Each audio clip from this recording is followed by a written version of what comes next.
Hello, I am going to do this particular broadcast on a passage from 2 Kings 23. And first I'll start with the proverb. There is a proverb that says, "Whoever seizes a stray dog by the ears is one who gets in a quarrel that is not their own." So basically the proverb is saying we shouldn't pick a fight with someone.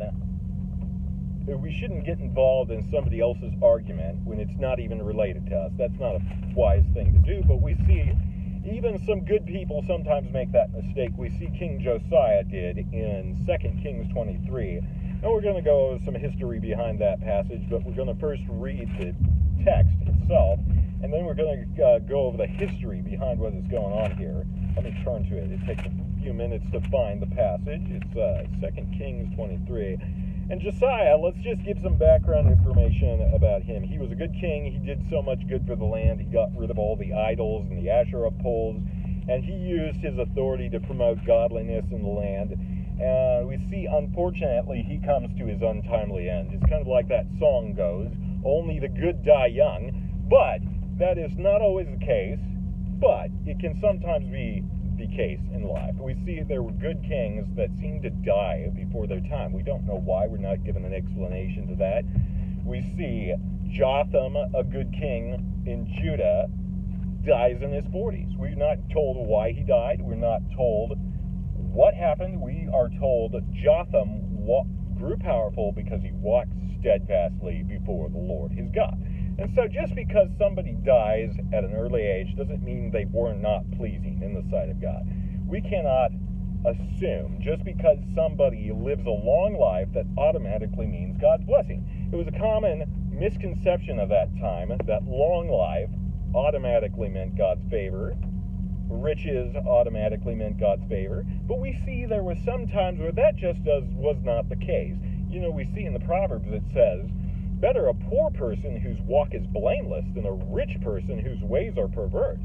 And so we see, Jesus taught a parable about the rich man and Lazarus where the roles were reversed, and the rich man who was self-indulgent and lived for himself ended up in hell, or Hades, as it was called, and the poor beggar who was pleasing in the sight of God ended up in Abraham's bosom, which means basically paradise. And so we see the roles are reversed, so we can always assume that when good things happen to us, that's a sign of God's favor, or when bad things happen to us, it's a sign of God's displeasure. Although there are times where our poor choices bring about trouble for our lives, we can't always assume that every trouble is a sign of God's disfavor, and every good thing that happens in our life are just automatically mean God's pleased with us. And we'll see this from this story today, where Josiah, undoubtedly, he makes a mistake here. He makes a mistake. He's a godly king. He's a good man of God, and he does what is best in the sight of God in regards to what he did throughout the land or what he promoted. He promoted the destruction of idol worship and all sorts of other good things. Yet we see he comes to an untimely end, and I think part of that was because he got in a fight that was not his to fight. Okay? And so we see shortly before this incident, we see all these good things Josiah does. He desecrated Tophah, which was in the valley of Ben-Hinnom, so no one could use it to sacrifice their son or daughter in the fire to Molech. He removed from the entrance of the temple the Lord the horses that the kings of Judah had dedicated to the sun. They were in the court near the room of the official named Nathan-Melech. Josiah then burned the chariots dedicated to the sun. So we see this idol worship in the land. The kings of old, before Josiah, were dedicating actually precious, valuable financial national resources to foreign gods like the sun. They devoted chariots and horses to the sun. Such a crazy thing. It would be like as if a nation or devoted all sorts of tax dollars to weird stuff that just didn't make sense. And it was because idol worship was prominent in the land. They were turning to these foreign gods and offering to them things that they could have used for actually the good of the nation when they were just devoting them to worthless gods that didn't exist. Basically, that's what happened. So we see Josiah do all these good reforms, and then later we see in this chapter where Pharaoh Necho marches out of Egypt, and he's passing through the area of Judah. And so Josiah sees Necho and his army marching through that area.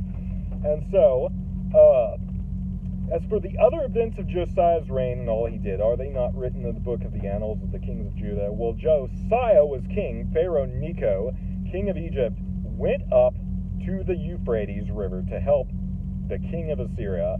King Josiah marched out to meet him in battle, but Necho faced him and killed him at Megiddo.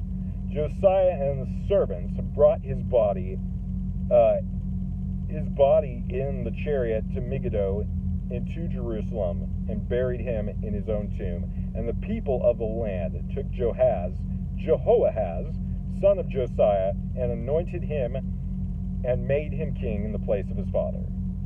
So, what happens here? We see in another passage, I think it's 2 Chronicles, that talks about this story, and we actually see the conversation Pharaoh Necho has. He says, the Lord told me to march out and help these Assyrians in battle against the Babylonians that they're fighting with. So stop resisting God. God sent me on this mission. And so Pharaoh somehow in his mind, even though he was not a godly king, he thought God was telling him to go fight the Babylonians that were attacking the Assyrian army. So the Assyrians were engaged in a heated battle with the Babylonians, who were a rising force in that time. They were becoming a very powerful people group, and so the Assyrians were engaged in an intense war with them.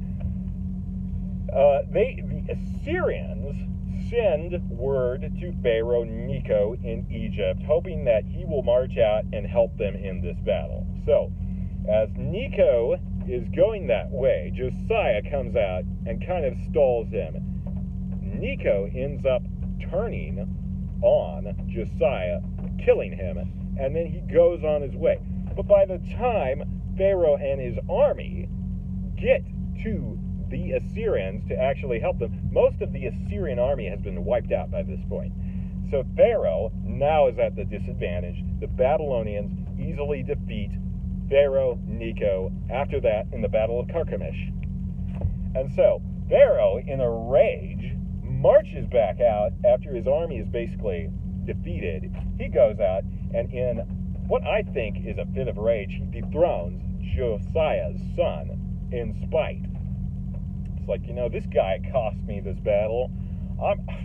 So he storms out of there in a rage. He dethrones Jehoahaz, which the people made king in Josiah's place. And so we see a principle playing out. Even though all these people had these plans going on, God was ultimately overruling and control. Pharaoh obviously did not have favor with God, and neither did the Assyrians, who were being defeated by the Babylonians. In fact, God was going to use the Babylonians to punish his own people later on. So God was still sovereign over the events of all this stuff going on beneath on this little plane of human interaction. There, God was still overruling. So that little stunt that Josiah pulled cost not only Josiah his life, but actually stalled Necho and caused him to lose the battle in Carchemish. And the Assyrians were easily defeated, and you know what?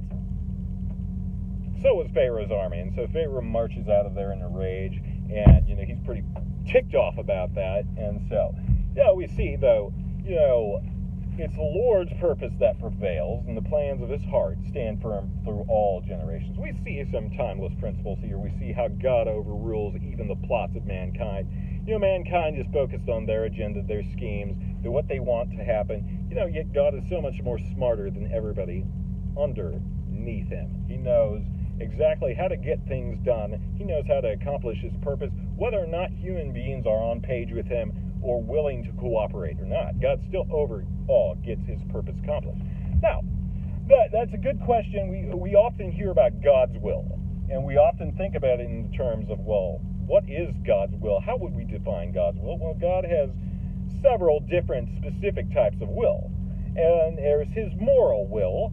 There is his sovereign will. There is his moral will and there is his sovereign will. Which basically, God's moral will is that we obey his commands, we walk wisely, we do what pleases him, we live for him, we live in a close relationship with him. You know, there's oftentimes God's moral will is not kept by people.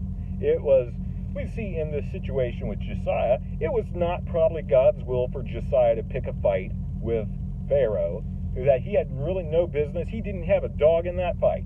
He got involved in a fight that really wasn't about him at all. And so I think God was not particularly saying to Josiah, go out and face Necho. No, I think Josiah kind of did that because he's like, I don't like this Necho guy. I'm going to go out and pick a fight with him.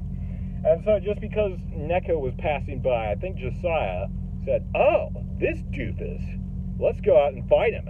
And so he ends up starting a quarrel with one of his enemies, I think that's what happened. I think Josiah's like, this doofus Necho, I don't like him. I'm going to start a fight with him. And so that was really not the wise thing to do because Necho was already pretty much marching into a situation that he was going to fight anyways.